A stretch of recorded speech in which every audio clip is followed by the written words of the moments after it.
The singer, Rita Ora, has said she had an inexcusable error of judgment by throwing a birthday party on the weekend at a Notting Hill restaurant. The singer broke lockdown rules by hosting a 30th birthday bash at Casa Cruz on Saturday night. She's apologised and voluntarily paid a £10,000 fine. Police are investigating, and even the Prime Minister has had his say on her actions today. Here's our political correspondent, Simon Harris. When the police came knocking, they didn't appear to have much luck getting anyone's attention. The smoked glass windows made it hard to see inside. But this is where, on Saturday night, Rita Ora was celebrating her birthday. A party for friends in a restaurant in Notting Hill. But in lockdown, that's not allowed. Under COVID rules, restaurants can only do takeaways and deliveries. Hosting parties is illegal. Kensington and Chelsea Council, which is responsible for licensing in this area, says it's investigating what happened here. Rita Ora was keen to share her big day not just with her friends but with her fans. She posted these pictures on social media. And just in case anyone missed those, there was a video of birthday wishes from her celeb mates. And I just want to wish you a very happy one. Happy birthday, Rita, Rita. Happy birthday, Rita. Wicked video. Wow! But today, Miss Ora had some explaining to do. In a statement, she said it was a spur-of-the-moment decision made with the misguided view that we were coming out of lockdown and this would be okay. I feel particularly embarrassed, knowing firsthand how hard people have worked to combat this terrible illness and being fully aware of the sacrifices people and businesses have made to help keep us all safe. Outside the restaurant today, people weren't impressed. They should be setting a good example for others to follow, because on Instagram probably they have millions of followers. She's 30 years old, so it's a big one, I guess. But also, she's a public figure, so she shouldn't be doing it. Yeah. She has a lot of influence, so when people see that she's breaking the rules like that, they're gonna think, oh, if she can do it, then why can't I? Just because they are rich and famous and whatever doesn't give them the right to do it. When we knocked on the door of the restaurant, we were told no one was available to speak to us. He told me that he loved me more than most. Rita Ora has confessed to a serious and inexcusable error of judgment, and she takes full responsibility. Simon Harris, ITV News, Notting Hill.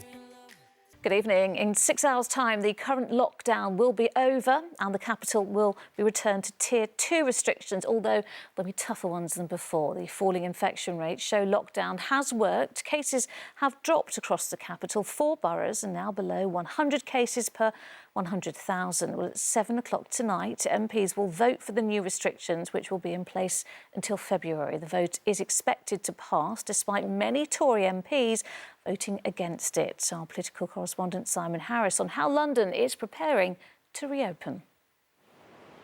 The West End's unwelcome winter hibernation is coming to an end.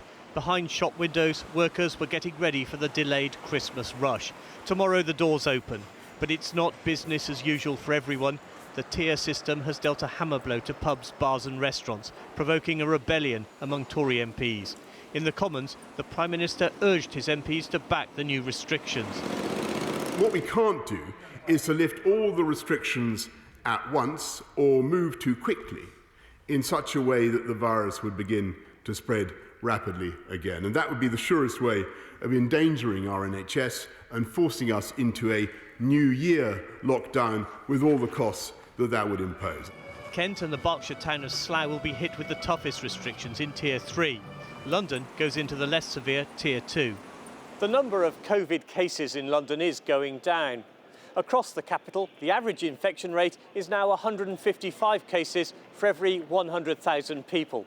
That's still above 100 cases, the trigger point used to justify Tier 2. But 4 boroughs have dropped below 100. Westminster has 98 cases, Lewisham 96, Camden 92 and Richmond 87 cases per 100,000.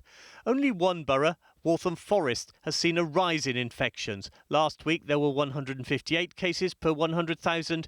Today it's 210. Even so, the local Conservative MP isn't backing his government. I'm certainly not supporting the government. Whether I vote against or abstain on something I will make a decision about once I see their arguments today, but I'm certainly not in a position to support them. It wasn't just Tory MPs complaining about the new rules. There are areas in neighbouring London and Essex with higher COVID transmission rates. So why does the Prime Minister hate Slough? What have we done to, that has annoyed him so much? I love Slough, and I take that. But I understand what he's saying. I'd much rather my constituents socialise in well-run venues than squeeze onto the sofa back at home with their friends. Our communities are losing patience with the inconsistencies. Children can go to school, but people can't go to church. Sporting events, but not weddings. You can gather to shoot grouse, but not for AA meetings. Despite the Tory rebels, the government is expected to get its way in Parliament this evening, and tomorrow, lockdown will be replaced by the tier system. Simon Harris, ITV News in the West End. Good evening. It has been a long wait for good news, but the wait for a coronavirus vaccine is almost over. This morning, while Christmas shoppers queued on Oxford Street as the second lockdown came to an end, the government announced it had approved the Pfizer-BioNTech vaccine. Well, those living and working in care homes will be the first to get it from next week, the start of the biggest vaccination programme in history. Our political correspondent Simon Harris has the latest. There's nothing like lockdown to remind the nation of its love of shopping.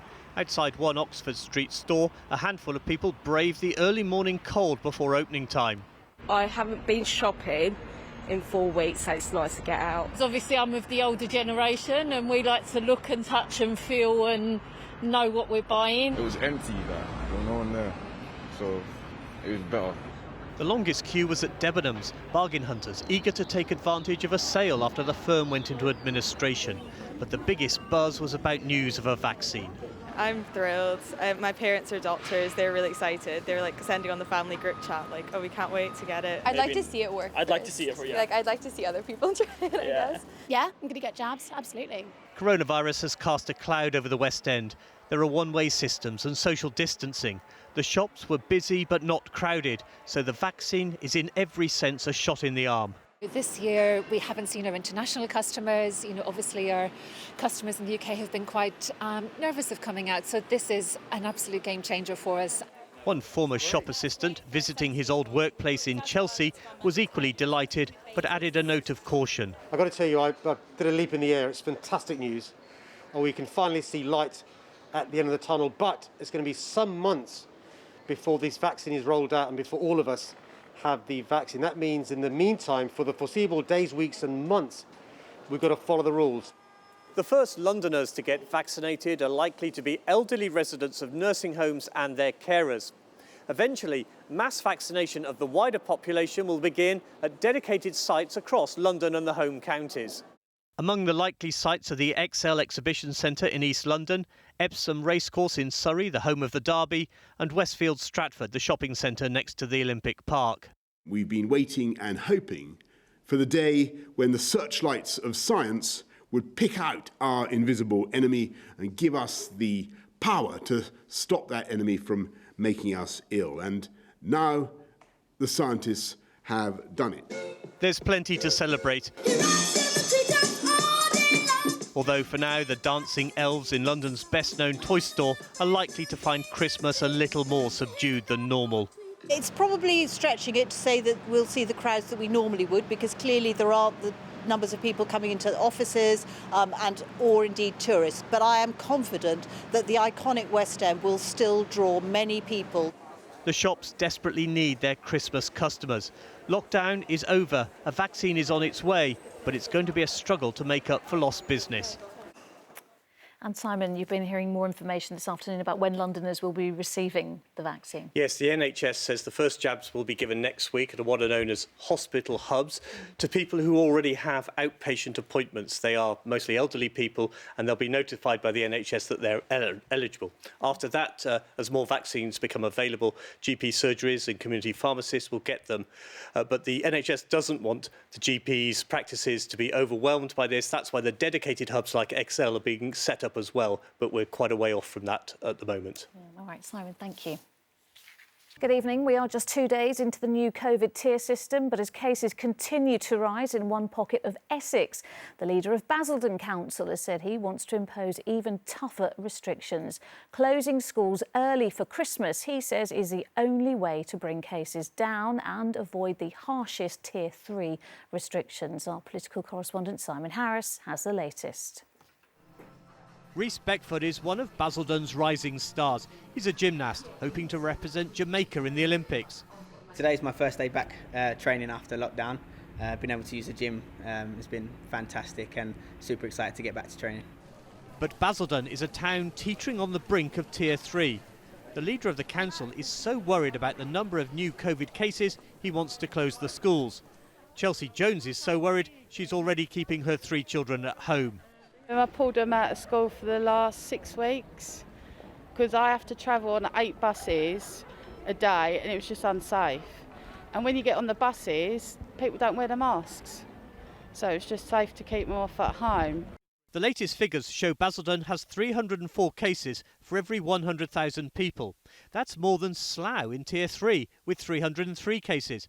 And Dartford in Tier 3 with the rest of Kent has 240 cases per 100,000. At the moment, I would suggest that the way the government look at the tiering system, we are on course for Tier 3, but I don't think that is necessary. I think there is a way to stop that. If we was to close schools a week early from Friday the 11th of December, we would give ourselves a 2-week period. But school closures are not backed by the government or the county council. In other areas where schools are open, they have their rates under control. There is no evidence of this link, in addition to which schooling for children is very important. And we should keep the schools open wherever possible. Kieran Jones is a local paramedic who trains other ambulance workers. Earlier this year, he lost a colleague to COVID. It's quite easy for the public to become complacent, especially with the promise of the vaccine readily available pretty soon. So it is of concern, definitely, and the risk is that we may lose control of the situation locally, which of course is going to have implications for businesses and for families. As well as closing the schools, the Labour-led council would like the government to authorise COVID testing in the town's factories.